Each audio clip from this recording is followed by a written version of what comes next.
umetenda mambo mema ndani ya maisha yangu tangu wakati na muda tulikuwa nawe Jumapili mpaka kufika siku ya leo. Nasikia kumuinua kwa sababu ya wema wake. Na kukaribisha tena katika neno letu la siku ya leo. Na lile neno tunaenda kujifunza siku ya leo ni kujifunza jinsi ambayo tunaweza fanya ili tukatende yale mambo ambayo tulikuwa tumeagizwa Jumapili. Tupende Mungu kwa mioyo yetu yote na nguvu zetu zote na uweza wetu wote. Mambo hayo ndio nataka tuyatangazie siku ya leo, jinsi tunaweza penda Mungu wetu kwa mioyo yetu yote kama vile tulivyojifunza siku ya Jumapili.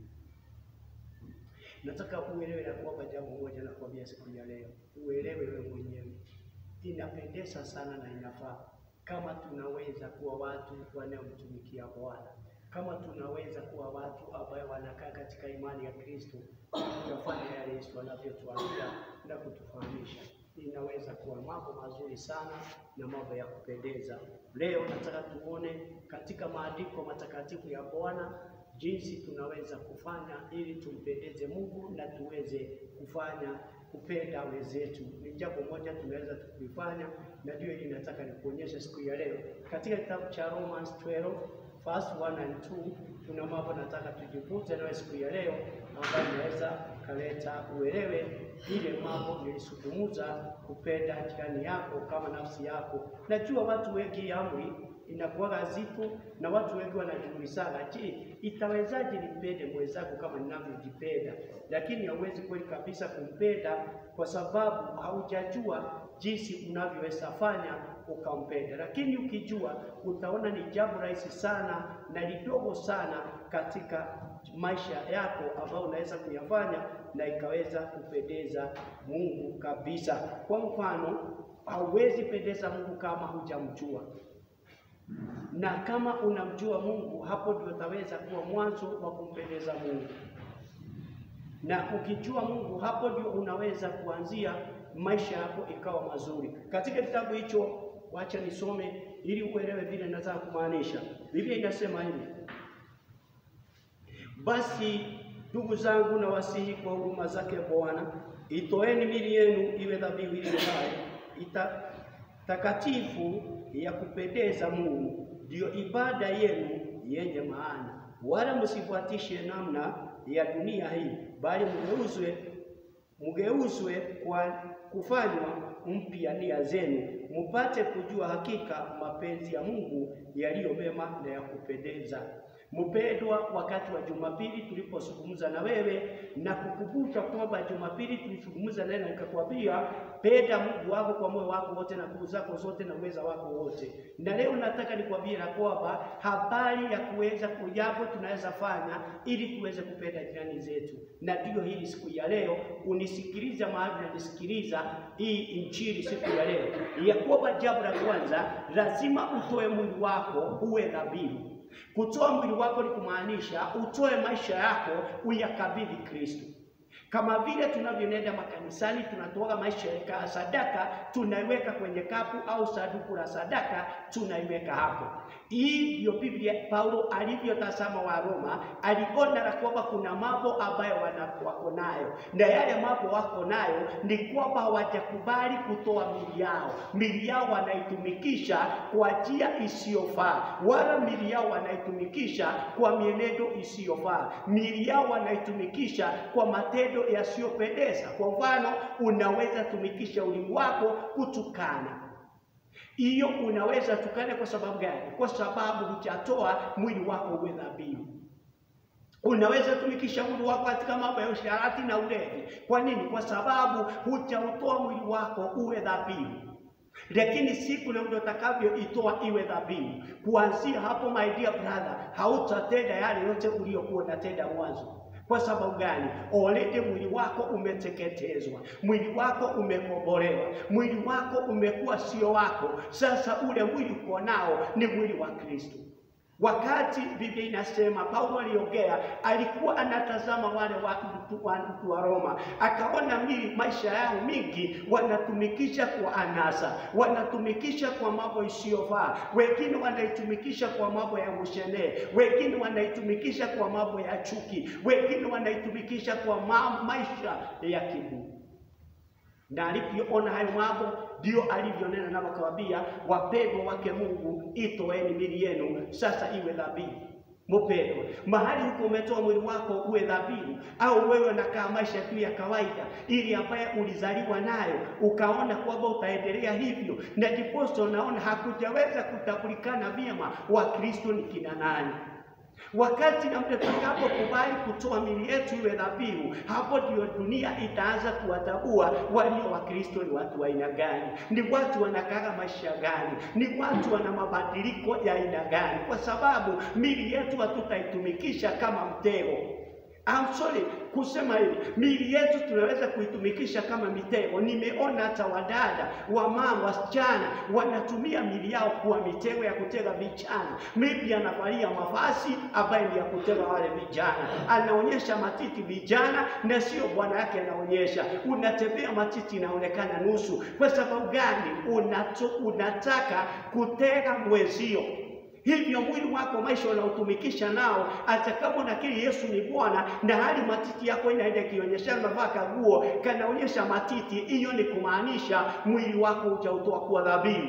Unavaa kuwa wakati mwingine inakuwa ni fupi sana, hata ukinama mbele ya ndugu yako unamtia katika hali ya mawazo mabaya, unamchafua. Hiyo ni kuwa unamtega katika hiyo mwili wako. Mpendwa Mkristo, tunapokaa katika Bwana, hebu tutafakari kutoa miili yetu iwe dhabihu iliyo hai. Tusije tukawa tunaitumia mitego ya kuwatega wengine. Kama hata mimi pastor naweza kutumikisha jambo likawa ni kukutega ili kwamba niatajie sadaka, ili kwamba niatajie fungu la 10. Hapana, kwa kutumia maybe maneno ya uongo au nabii usiyofaa. Mkristo wa Bwana, ndakuomba siku ya leo, acha tutoe miili yetu iwe dhabihu nzuri iliyo hai na ya kupendeza. Na tukitoa miili yetu, kiburi kitaondoka, kiburi kitayeyuka, mambo machafu itayabuka katika mawazo yetu, fikira zetu zitakuwa safi mbele za Mungu wetu, na tutaweza hata kuwabariki wengine na kuona dada yangu ni dada yangu, na kuona dada yangu ni rafiki wangu. Kwa hivyo anapopata shida nami nitalia kwa ajili yake, kwa sababu nimesikia upendo wa Mungu unatawala ndani ya maisha yangu. Mkristo hawezi lilia dada yako, hauwezi lilia ndugu yako iwapo wewe mwenyewe unoka katika mwili, maana kile anahitaji na anahitaji hicho. Kwa hivyo watu wanauliza, heri anguke nichukue. Bwana atusaidie sana. Ukitembea fisi anapokuona unatembea, anaonaka kama mkono utaanguka. Kwa hivyo hata anakuwataka kiona mkono unafanya hivi, anasema iko karibu kuanguka nichukue. Na wewe mpendwa, sio mtu wako namna hiyo, kwamba ni kama unaotea wengine kwa maisha haya namna yale mengine, kwa sababu umenaswa na mwili, umefungwa na nguvu za mwili kiasi la kwamba hauwezi kufanya lolote unalotaka kwa sababu mwili umekufunga. Haleluya. Watu wengi wamefungwa na mwili, wamefungwa na tamaa ya mwili, wamefungwa na anasa za mwili, ili kwamba waonyeshe kwamba ulimwengu umewapeleka vizuri, kumbe ulimwengu umewapeleka vibaya, maana unakuelekeza jehanamu. Mpendwa, unaweza kuona kama ulimwengu unakupeleka vizuri sana, unaweza kuona maisha unapembelea ni mazuri sana, lakini angalia isije ikawa huo mwili wako utakuleta uingie jehanamu bila wewe kujua na kuelewa, ukiupendekeza ili uonekane kwamba wewe ni wa muhimu kuliko watu wengine. Tafakari uone na kwamba tutakapopendana, tutakapohurumiana, tutakapopendana, tutakapoonana kwamba tunapendana, Mungu wa mbingu atatutenda mema. Nilihurumia nchi moja ambayo nilisikia na kwamba uchaguzi unafanyika, lakini kuna corona, lakini wale wanaofanyisha uchaguzi wameficha watu wasielewe kuna corona, ili kwamba wafe wenyewe wapate utawala. Hawajali wanadamu kufa ili mradi wapate utawala. Kwa sababu gani? Kwa sababu hawana ile upendo wa Mungu. Ile mwili yao ndio inawasukuma kwamba ni kama wanapata dunia, ya kwamba ni kama wataishi dunia milele. Amen. Mkristo mpendwa, unaponisikiliza, nataka nikwambie kwamba una nyakati yako ya kutoka dunia. Na kama una wakati wako wa kutoka dunia, tafadhali tishike dunia kama ni yako. Acha uipe kisogo dunia, uende Kristo mahali yuko.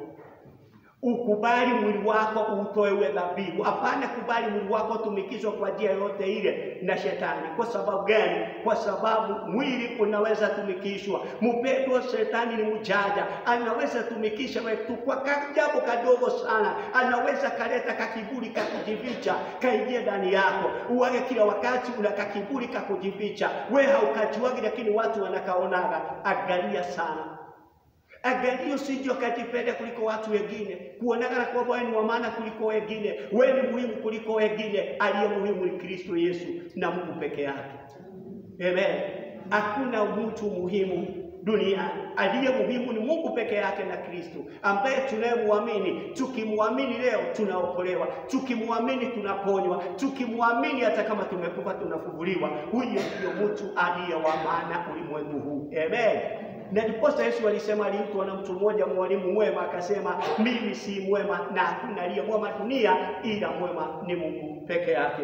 Mpendwa wake Bwana, ni huzuni sana tunapoangalia na kwamba uko tayari hata kuona mwenzako akikufa na wewe unajua jinsi unaweza kumsaidia, lakini hautaki kumsaidia kwa sababu una hali ya kujipenda, una hali ya kujiwekea. Ni kama unajiwekea uende nazo mbinguni. Una hali hata heri mwenzako akose imani, heri mwenzako aanguke katika majaribu kuliko msaidie, na unaweza kumsaidia.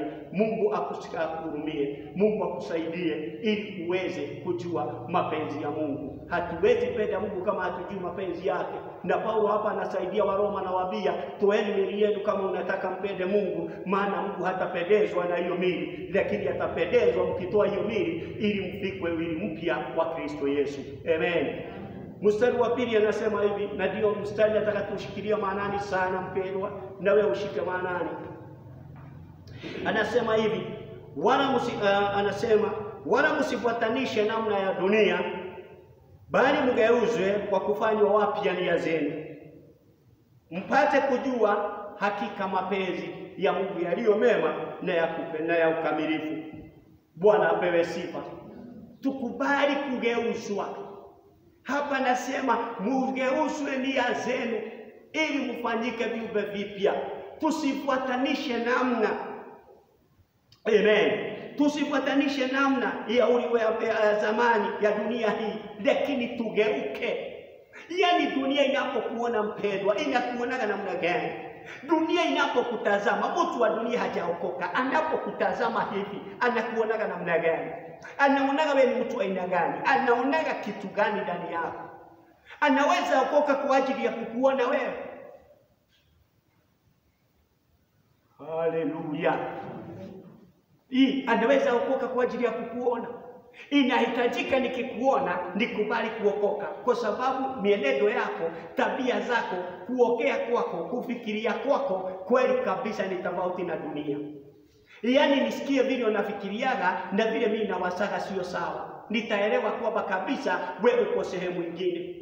Lakini mtu wa dunia akija kwambia ninahitaji pesa, na umwambie hata mimi nasihitaji, zimekosa sana, ndani atasaidia mwingine nyinyi wawili. Inaonekana mko kwenye mto nyinyi wawili, kwa sababu hakuna anaweza saidia mwingine. Lakini ni vyema ujue kwamba tunapokubali kugeuzwa nia zetu, tunafanyika matajiri katika Kristo Yesu. Ya kwamba tuna uwezo wa kuwasaidia wenzetu walio na umaskini. Tuna uwezo wa kuwainua wenzetu walio chini. Tuna uwezo wa kubariki waliopungukiwa ili wakapate riziki yao ya kila siku. Amen. Na hiyo ndio itaweza leta watu wa dunia watakavyotuona kabisa wabadilike, kabisa wajue kwamba kuna Yesu, kwa sababu tumegeuka nia zetu. Nia ikigeuzwa, utakuwa kama Kristo Yesu, utafanana na Yesu, utatembea kama Yesu, utawaza kama Yesu, utaenenda kama Yesu. Amen. Hautafikiria mambo iko ulimwengu huu. Hautakuwa nafikiria mashida tunayopitia ulimwengu huu. Utakuwa nafikiria utajiri tutakaopata katika mbingu tunayoenda. Bwana apewe sifa. Wakati nakumbuka ukiangalia katika kitabu cha Luka 3, Yohana alipokuwa akibatiza, hakubatiza akiwa na huzuni. Lakini ukiangalia Yohana alikuwa anavaa ngozi kiunoni mwake ya gabi. Ndio ukiangalia Yohana anapobatiza, kuna watu walikuwa wanavaa masuti mazuri sana. Kuna watu walikuwa wanaishi maisha mazuri sana ya kupendeza, lakini Yohana alikuwa anakaa jangwani. Yohana alikuwa hana nyumba. Yohana alikuwa hana mahali pa kulala, alikuwa analala kila mahali anapofikia, lakini utajiri wote wa mbinguni ulikuwa na Yohana. Mpaka Yesu Kristo mwenyewe akashuhudia, akasema wote waliozaliwa na wanawake hakuna aliyemkuu kama Yohana, ijapokuwa mwana wa Mungu peke yake. Amen. Bwana apewe sifa. Wakristo wa Bwana, tunapokaa katika ufalme, hebu tufikiriane kwamba tumeitwa kwa njia gani? Tumeitwa namna gani? Ni wito gani tunaopokea? Maana wito ni wa aina mbalimbali. Kuna mtu ana wito wa kutaka tu pesa. Una wito unaweka vida yako na utaka na pesa, ni kama uliubwa na pesa. Ni kama matope yaliyokuuba ilikuwa imeshikamana na pesa. Kwa maana hata unaota ni pesa, badala ya uotage na Mungu. Uone maono, dunia inaelekea wapi, Mungu anataka tufanye namna gani, ni mabadiliko gani tunaweza fanya ili Mungu akapendezwa nasi. Haleluya. Mpendwa Mkristo, ningelitaka uwe mtu wa tofauti. Ningelitaka dada uwe mtu wa tofauti. Hapana kuwa mtu wa mtego kutega wenzako. Hapana geukia wenzako kiwatega kwa jina hii. Ndugu yangu, kuwa tofauti. Hapana tega watu wengine kwa maneno. Unatumia maybe Biblia, unaitumia kwa makosa ili utega watu wakuletee mali, ili upate pesa uwe tajiri kama mtu mwingine ulimsikia. Isiwe namna hiyo kwako. Kubali kugeuzwa.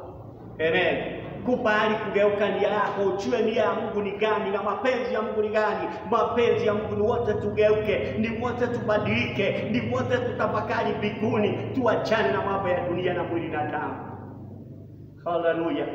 Na kama tutafanya hivyo wapendwa, tutaingia mbinguni. Kama tutakubali kuacha ile mawazo ya mwanzo ambayo tulikuwa nayo tukiwaza zamani, tunaweza geuka na tunaweza ingia katika ufalme wa Mungu. Bali tukiendelea na hiyo mawazo ambayo ni ya sasa tunawaza, nafikiria kwamba italeta shida ndani ya maisha yetu. Kwa hivyo ni vyema mpendwa Mkristo, unaponisikiliza, kubali kugeuka, kubali kubadilika, kubali kujua mapenzi ya Mungu ni yapi ndani ya maisha yako, ili uweze kutembea kama Yesu alivyo maishani mwake. Na wewe ukitembea kama Yesu, mpendwa, utaona mambo mema katika jina la Yesu juu ya maisha yako. Lakini kama utatembea kwa nia ya mwili na damu, kwa nia ya dunia hii, ndipo Paulo aliangalia kaona Waroma wanatembea katika nia ya mili zao, na hivyo akajua kwamba ingawa nasema wanaenda, hakuna mwenendo walio nao, kwani mwenendo wao utaishia barabarani, kwa sababu hawatakamilisha mapenzi ya Mungu. Ndio aliwaambia, geukeni ili mkafanywe wapya katika nia zenu. Katika kitabu cha Waefeso 4 mstari wa 19 nitasoma, ambapo nitateremka katika 23. Ninasema hivi: ambao wakiisha kufa genzi wanajitia katika mambo ya ufisadi, wapate kufanyisha kila namna ya uchafu kwa kutamani. Bali ninyi sivyo mlivyojifunza Kristo, ikiwa mlimsikia mkafundishwa katika yeye, kama kweli ilivyo katika Kristo Yesu. Mvue kwa habari ya mwenendo wa kwanza, utu wa zamani unaoharibika kwa kuzifuata tamaa zenye kudanganya, na mfanywe wapya katika roho ya nia zenu. Muvae utu mpya ulioumbwa kwa utukufu wa Mungu, kwa namna ya Mungu, katika haki na utakatifu wa kweli. Angalia mpendwa msikilizaji, Paulo alipozungumza na Warumi, anarudi kwenda kuandikia Waefeso.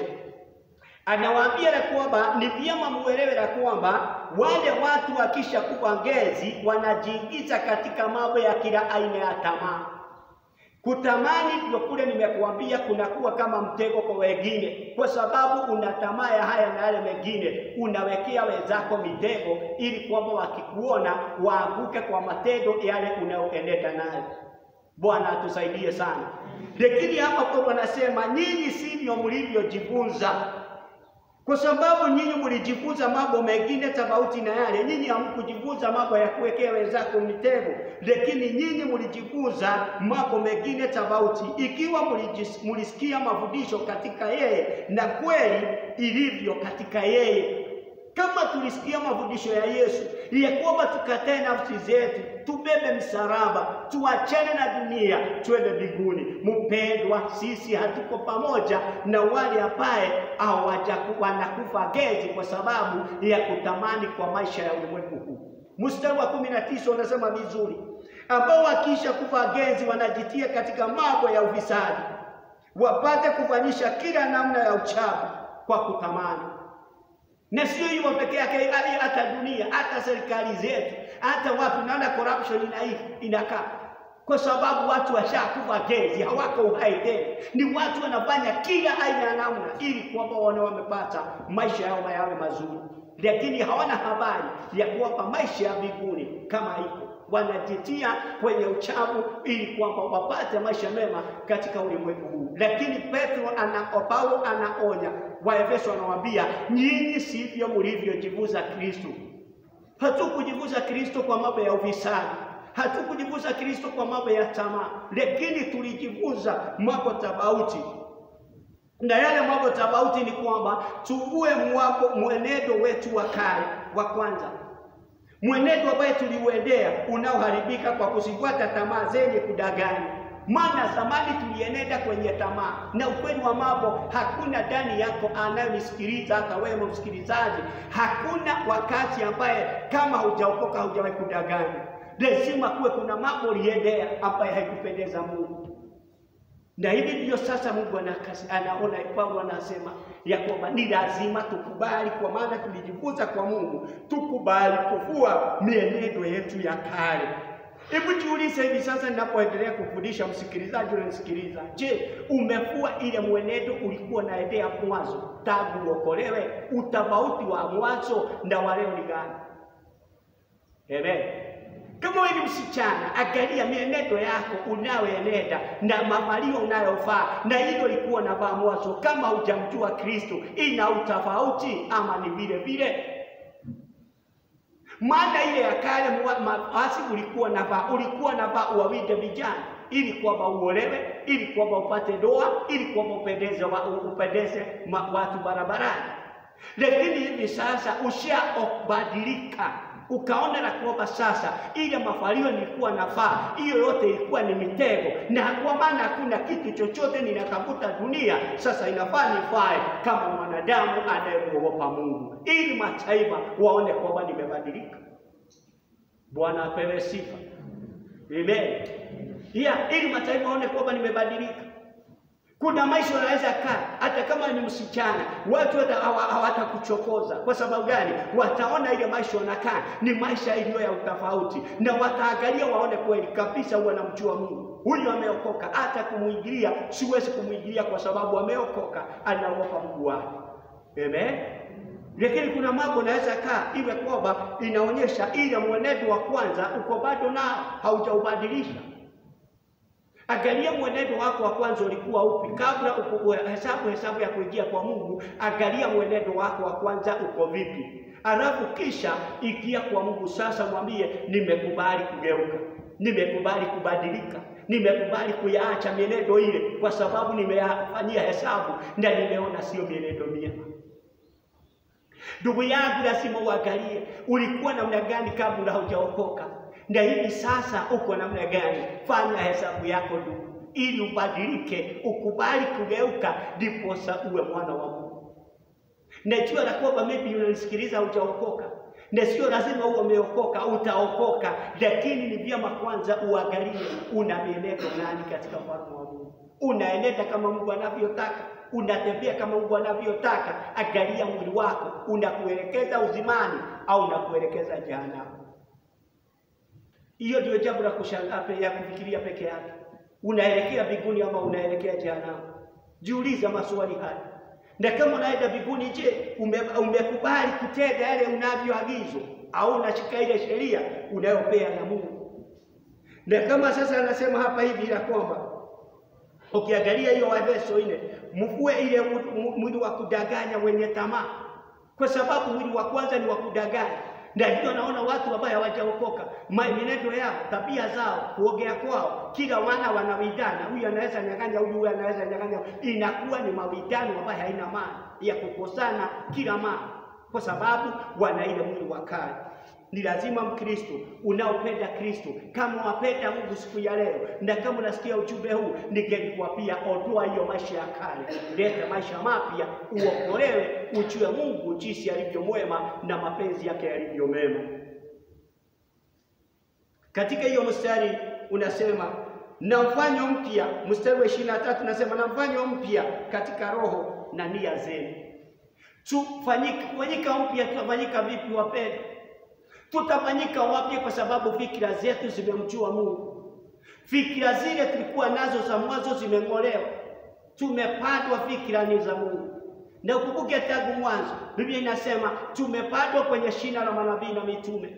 Na mienendo waliokuwa na enenda ndio tunabatu hii. Kama mitume hawakutamani kitu cha mtu, hatufai kutamani kitu cha mtu. Kama mitume hawakuona jambo wakalitamani, hatufai kuona jambo tulitamani. Maana wao walikaa na lengo moja, nia yao ilikuwa moja, kufika kwenye uzima wa milele. Mkristo, ujue na kwamba unapopokea Yesu, haupokei Yesu kwa sababu ya mambo iko dunia, ya kwamba Yesu atakubariki na hayo yako dunia. Pokea Yesu kwa sababu atakupa uzima wa milele. Hatuko kuhubiri mambo ya dunia, tuko habari ya kuhubiri kufa na kufufuka wa Kristo Yesu, ambaye tunamnena siku ya leo, maana alikufa na akafufuka. Haleluya. Huyo ndio tunazungumza maneno yake. Na kama nasi mahali yako kwenye kiti cha enzi, mkono wa kulia wa Baba, kama nasi tunapenda tuende pale, kama vile Mathayo inasema na kwamba atabagua kondoo na mbuzi. Ataweka mbuzi mkono wa kushoto na mkono wa kushoto, na kondoo zake atawaambia endeni mkono wa kulia. Amen. Bwana apewe sifa. Kama tunataka tusibaguliwe na siku ya leo, hebu tujipange, kwa sababu tuna nafasi nzuri ya kuweza kupanga maisha yetu. Tuna nafasi nzuri ya kuangalia vile tutakavyokaa, ili Kristo akifunuliwa tufanane na yeye, tusibaguliwe. Utabaguliwa kwa mienendo, utabaguliwa kwa sababu ya ukuvawa mwili wa kale, ukaendelea na mwili wa kale, ukisema na kwamba tutaambatana. Mwili na damu hasiwezi kufanya kazi. Haleluya. Bwana apewe sifa. Lazima tuachane na mambo ya mwili na damu, tupate mambo ya roho, maana tumeitwa kwa Roho Mtakatifu atusaidie na atuelekeze na atufikishe kwenye uzima wa milele. Bwana apewe sifa. Wacha kudidanganya na mambo haya yale mengine, lakini ni vyema tugeuzwe nia zetu na tufanywe wapya. Haleluya. Wewe mpendwa Mkristo, ni vyema uelewe na kwamba unapozungumza na ndugu yako au dada yako kuhusu neno la Bwana, mjulishe kwamba ni uzima wa milele tunataka. Usije kumletea maneno mengine yaliyo chini ya jua na yaona na macho. Tunazungumza ya mambo yasiyoonekana na macho, ambaye hata ndoto haijaota na jicho halijaiona. Hiyo ndio tunaamini juu ya maisha yake. Amen. Bwana apewe sifa. Tusije tukaongea kuhusu mambo ya mwili, tusije tukaongea kuhusu mambo tunayoyaona. Hiyo sio ili tuokoa. Hata kabla Yesu hajakuja tulikuwa tunafanya kazi na mikono yetu. Ni kweli ama si kweli? Hata kabla Yesu hajakuja, Israeli walikuwa na ng'ombe, walikuwa na busi, walikuwa na kamua maziwa, walikuwa na nyama ya kutosha. Kwa hivyo hatukupokea Yesu ili tutajirike. Utajiri hata tunaweza tajirika hata kabla sio Yesu tumeomba, lakini tunaweza fanya kazi na mikono yetu na ikatutajirisha kwa upendo wa Mungu. Amen. Kwa upendo wa nani? Wa Mungu. Lakini Yesu tunampokea kwa sababu ya uzima wa milele. Haleluya. Kuna watu wengi sana wametajirika, hawajaokoka, lakini wametajirika kwa sababu gani? Wamefanya bidii kwa uongo, kwa mambo gani wakatajirika? Kweli ama si kweli? Lakini wale si kwamba wamependa mapenzi ya Mungu, na sio kwamba wameokoka, na sio kwamba watauona ufalme, lakini Mungu anawaridhisha kwa mambo ya dunia, ili kwamba wakifika mbinguni wasiseme Mungu aliwadhulumu. Haleluya. Kwa hivyo Mungu hakuna mtu anadhulumu dunia. Mungu anakupea kile unataka, msikilizaji. Ukitaka utajiri utapewa na utajaziliwa, ili na wewe ukifika mbinguni ukuta wale waliotajirishwa na ufalme wa Mungu, usije ukalalamika, maana ukija utaambiwa ulikula mshahara wako duniani. Sasa waache wale hawakukula ule mshahara na wakule yao mbinguni. Amen. Bwana apewe sifa. Jiulize mpendwa, mshahara wako na kulala au mshahara wako na wekana? Kuna mshahara tunahesabiwa kila siku kwa kuongea Yesu ni Bwana, tunahesabiwa mshahara. Kwa kwenda kuambia dada zetu tunaokutana nao biashara na sokoni, Yesu ni Bwana, tunapata mshahara. Jiulize, je, mshahara wako na kulala au nawekana juu ya ufalme unaokuja? Haleluya. Hiyo ndio njia pekee nzuri sana ya kuweza kujua mbinguni. Hata kama dunia nitakosa lolote lile, sina haja nayo, maana itaisha, lakini na haja na uzima wa milele. Amen. Amen. Kwa hivyo Mungu akitupea chakula ya kila siku, tunaweza ridhika. Sio lazima kwamba tushinde tukisumbuka. Chakula Mungu akitupea kila siku na vile tumevaa leo tumeridhika. Ni kweli ama si kweli? Kwa sababu hakuna aliye na ujuzi wa kesho. Kesho anayejua ni Mungu peke yake. Na ndipo Yesu anasema, akatufundisha katika Mathayo 6, akasema Mathayo 6, anaongea vizuri sana. Bwana apewe sifa. Ya kwamba tunapoomba Baba yetu aliye mbinguni, tupe leo riziki yetu. Tupe leo. Tupe leo. Hii hakusema tupe kesho riziki yetu, lakini anazungumza maneno ya leo. Tupe leo riziki yetu. Bwana apewe sifa. Na hivyo kwa maana alijua na kwamba tukipata leo riziki yetu, hatuna haja na kesho. Kesho yetu atakuja na atajua vile ataifanya. Ikifika, akikufikisha kesho, ujue na kwamba atakufanyia vile atavyosema. Amen. Bwana apewe sifa. Ukiangalia hiyo 6 mstari wa 11 inasema, utupe leo riziki yetu peke yake. Utupe leo riziki yetu mpendo. Sisi tunasumbuka mawazo juu ya kuweka zijazane. Usikie akaunti yako iko na bilioni 5, akaunti yako iko na bilioni 100. Inakufaa nini kama utafa leo? Hiyo bilioni 1 inaenda wapi? Ina maana gani kwako kama haukupata uzima? Amen. Fikiria kwanza uzima wa milele, ndio mambo mengine uyatafakari baadaye, baada ya kujua uzima wa milele. Bwana apewe sifa. Nataka tumalize na kitabu cha Wakolosai 3 mstari wa 9, tusome mpaka wa 11. Wakolosai 3.